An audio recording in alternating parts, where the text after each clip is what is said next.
1934, December 8th. Tell your story, Mom. I don't know how to. Tell us your story. Tell us about your struggle.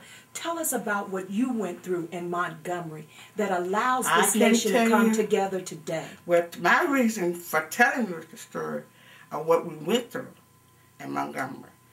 When I was a child, I had to walk to school. We didn't have school buses. The white children had school buses, but we had to walk. I would limit my at least about 3 to 4 miles there and 3 to 4 miles back. Did you get an education? No, I went as first to 10th grade. But thank God, he finished the rest that I didn't know. God kept me as far as I am today. And I really don't like to talk about it because it hurt.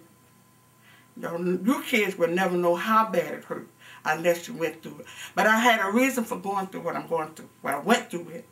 That reason to see you people and you children come up to get the chance that I didn't have. Tell us about your family today. My family today, oh, I love it. I love my family today. I love my 9 children, my 10 grandchildren, and my 1 great-grandchild. And they have a chance. I hope they have a chance. I see that they will have a chance that I didn't have. I would hate to see my grandbabies coming up to see the struggle that I had to go through walking to school. They got buses today. What about the education? But we didn't have buses. We didn't have that privilege. Mom. We walked. We had to walk. We didn't have no other choice but to walk. Finally, when we got the buses, we had to ride the city bus, change buses in town, go to another bus, go to another bus, and then you get off at school. But the reason it was so hard, when you get on the bus, I don't care how many people got on that bus, how crowded that bus was, you go to the back. If it's in the vacant seats in the front, you don't sit there. That's for the white people to sit. You go to the back. The bus driver will tell you, going back to the back. If it was vacant seats in the front, you still don't sit there. And this was children. We are children going to school. We went through that. But because I myself figured, and I still believe, I did it, and I did it with joy because it was a purpose for me doing this, a purpose for me to do it. I knew one day God was going to make this thing a little bit better for my children. So when I walked in the rain, my feet was wet, my shoes was torn off my feet. It didn't matter because I knew one day that you people, your people, my children, and your children, even your children, would have a better chance than you had.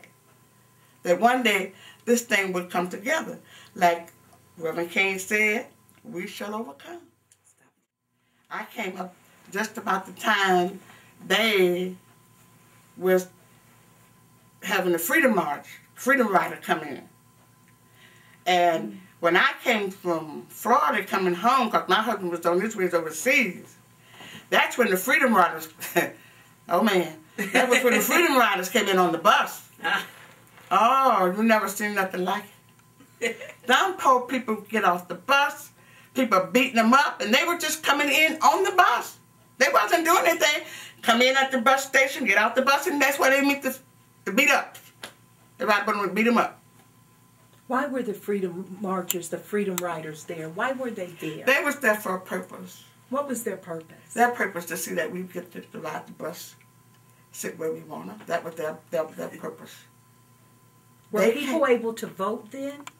No. No. So people couldn't vote then? No. Do you vote today? Why, you bet your life I do. Why do you vote today? I have a purpose for voting.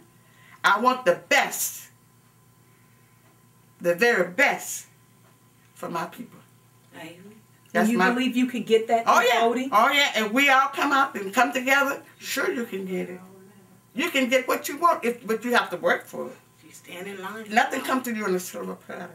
I was taught that from a child. If it comes too easy, you don't appreciate it. But if you fight for it, it's worth having. So what do you want to say to the youth today?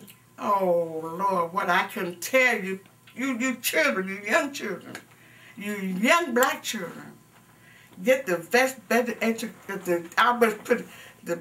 education that you can get, because you're going to need it. Go to school, high school, 15 or 20 years if you have to stay in college. Go there and stay until you get what you want, because you got to have it. You can't make it without it. And stop hurting one another. Stop loving one another like you're supposed to. Can I say this? Yes. God said, love ye one another as I have loved you. What and does if you that do mean? it like that, that means you got to, honey, you can't talk this stuff. You got to live it. You can say, I love all day, but never put it into action.